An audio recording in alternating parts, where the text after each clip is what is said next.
एक टाइप है। Actually influenza हर बार हर season में सर्दियों के टाइम पे आता है और इवन कई बार गर्मियों में भी आता है।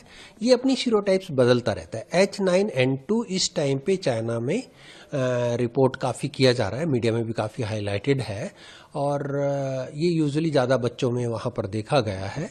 इससे basically it is a viral infection. इससे उसी तरह से गला खराब होता है, जुकाम होता है और नाक बहता है, गले में दर्द होता है, बुखार होता है, हेडेक होता है। बेसिकली ये अपर रेस्पिरेटरी ट्रैक्ट की इन्फेक्शन ही है। लेकिन जिन लोगों की इम्यूनिटी कम है या जिन बच्चों में इम्यूनिटी कम है उसमें कई बार निमोनिया बनने का खतरा भी हो जाता है। इस सीरोटाइप की इन्फ्लुएंजा की बात करें तो इसके अंदर इसका थोड़ा सा ज़्यादा प्रेडिक्शंस बच्चों में ज़्यादा देखा गया है चाइना में। और उसका एक रीज़न शायद ये भी है कि पिछले 2-3 साल से जैसे कोविड वायरस प्रिडोमिनेंट था सोसाइटी में और बाकी के वायरस सबड्यूड हो गए थे, यानी कि उनका जैसा प्रिविलेंस कंपेरेटिवली कम था। तो कोविड वायरस से तो लोगों में इम्यूनिटी काफ़ी अच्छी बन गई, तो दोबारा से कोविड का प्रकोप उस तरह से बहुत ज़्यादा नहीं आ पा रहा है।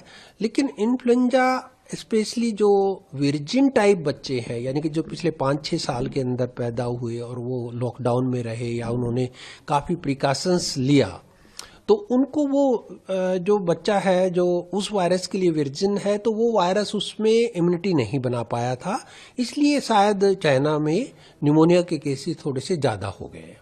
जी सर, आपने बताया जैसे देखिए, यदि हम बात करें अपने इंडिया में तो यूजुअली जो viral infections change off season पे स्पेशली स्टार्ट ऑफ विंटर में आती हैं, रूटीनली आती हैं, वेरियस वायरस आते हैं जिसको हम कॉमन फ्लू बोलते हैं। ये कॉमन फ्लू वायरल फीवर ही है जिसके अंदर नाक बहना, गले का खराब होना, URI का होना, आंखें लाल हो जाना।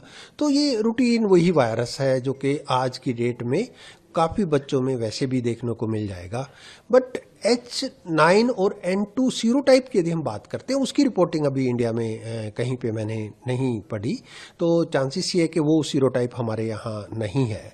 उस सीरोटाइप में और दूसरे रूटीन फ्लू में ये डिफरेंस जरूर रहेगा कि उसके अंदर कॉम्प्लिकेशंस ज़्यादा हैं और उसका प्रेडिक्शन ज़्यादा छोटे बच्चों में ज़्यादा देखा गया है। जी तो सर क्या हमें अलर्ट है, क्योंकि यहाँ पर भी मौसम चेंज हो रहा है, हालांकि वो नहीं वायरस अभी तक मिला है इंडिया में, लेकिन जो चाइना में हो रहा है उसको लेकर कितना अलर्ट रहने की जरूरत है इस वक्त? देखिए, मिनिस्ट्री ऑफ हेल्थ ने भी इसमें थोड़ा सा SOPs जारी कर दीजिए हैं, क्योंकि अलर्ट रहना तो काफ़ी इम्पॉर्टेंट बात है। प्रिवेंटिव मेजर्स यदि हम टाइमली ले लें तो हम अपने आप को बचाव ज़्यादा कर सकते हैं। फिर भी मुझे ऐसे अपने आप मेरा जो अनुभव कहता है कि शायद हमें कोई ऐसी मेजर कोई कॉम्प्लिकेशंस यहाँ झेलने को नहीं मिलेगी, क्योंकि हम जो बच्चे हम लोगों के कंट्री में है वो कंपेरेटिवली गरीब पॉपुलेशन ज़्यादा होने की वजह से उनका वो रूटीन वायरस से एक्सपोजर ज़्यादा रहता है, इन्फ्लुएंजा वायरस से भी एक्सपोजर रहता है, चाहे इस सीरोटाइप के प्रति एक्सपोजर ना हो। तो उनका ओवरऑल वेरियस वायरसेस के प्रति इम्यूनिटी अच्छी होती है। यदि हमारे बच्चों की इम्यूनिटी अच्छी है तो उनमें H9N2 की कॉम्प्लिकेशंस कम होंगी और हम बहुत ज़्यादा ऐसा एक्सपेक्ट नहीं करें कि यहाँ पे आके कोई निमोनिया के एपिडेमिक्स या एडमिशंस की जरूरत पड़ेगी। और गवर्नमेंट भी काफ़ी एहतियात ले रही है। हमारे जो मंत्रालय ने स्पेशली टाइम से पहले ही हम लोगों को एहतियात भी दे दी है कि आप अलर्ट रहिए, ज़रूरत पड़े तो चीज़ों जैसे हम आइसोलेशन की बात करें, बेड की बात करें या कोई प्रिवेंटिव मेजर्स में मास्क यूज़ करने की N95 की उसकी बात करें, तो वो चीज़ें हमने जैसे डायरेक्शन आई हम उस चीज़ को फॉलो करने के लिए तैयार हैं। और यदि हम लेडी हार्डिंग की बात करूं तो हमारे पास बेड्स भी हैं आइसोलेशंस के और एज ऑन टुडे सब कुछ इक्विपमेंट फॉर आइसोलेशंस और प्रिवेंटिव मेजर्स हैं, N95 या दूसरी किट्स सब अवेलेबल है। जी सर, कितने अभी अगर इस बीमारी के सीजनल बीमारी इन्फेक्शन के कितने मरीज यहाँ पर आ रहे हैं, बच्चों की अगर हम बात करें खास तौर पर?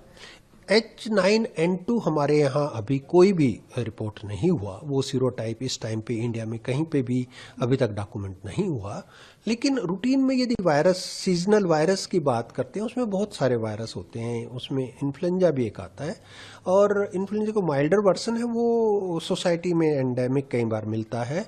तो रूटीन फ्लू है आज की डेट में, आपने देखा होगा अडल्ट में भी है, कुछ पॉल्यूशन का इफेक्ट है, कुछ एलर्जिक है, आजकल है इस टाइम पे वायरस हमारी सोसाइटी में। लेकिन वो रूटीन वही वायरस है जो कि हर सीजन पे हर साल हमारे यहाँ आता है। पैनिक करने की सिचुएशन नहीं है। नहीं, मुझे इसमें बिल्कुल पैनिक करने की सिचुएशन बिल्कुल नहीं लग रही। हमें एहतियात ही बरतनी है। यदि आएगा तब भी हमें प्रिवेंटिव मेजर ही इसके लिए लेने चाहिए। जी, एक देखिए, एज ऑन टुडे यदि हम वायरल फीवर्स की, सब दूसरे फीवर्स की भी बात करते तो हम एक रूटीन में ये बोलते हैं कि आप अपने कमरे में रहिए, आप रेस्ट करिए और आप दूसरे लोगों के साथ हाथ मत मिलाइए, N95 मास्क का यूज़ करिए यदि आपको बाहर जाना पड़ रहा है।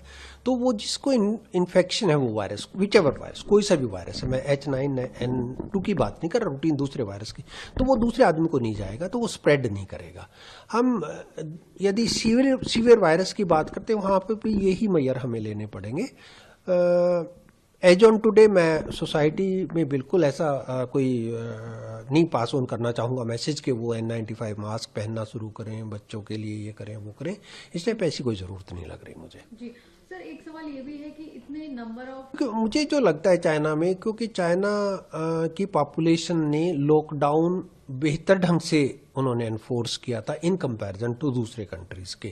तो अब जो बच्चे पिछले 5-6 साल के अंदर वैसे भी पैदा हुए हैं, वो अपने घर में ही रहे, तो उनका एक्सपोजर दूसरे वायरस से बिल्कुल ही नहीं है। ऑल्दो कोविड से शायद उनका पेरेंट्स की वजह से कुछ एक्सपोजर हो गया हो, तो अब वो जो बच्चे बाहर आए हैं तो उनका एक्सपोजर रूटीन वायरस से हो रहा है। उस रूटीन वायरस में इस टाइम प्रीडोमिनेंट वायरस जो चाइना में जो बताया जा रहा है वो H9N2 है, जो कि काफी घातक है जिन लोगों में उसके प्रति यदि इम्यूनिटी नहीं है।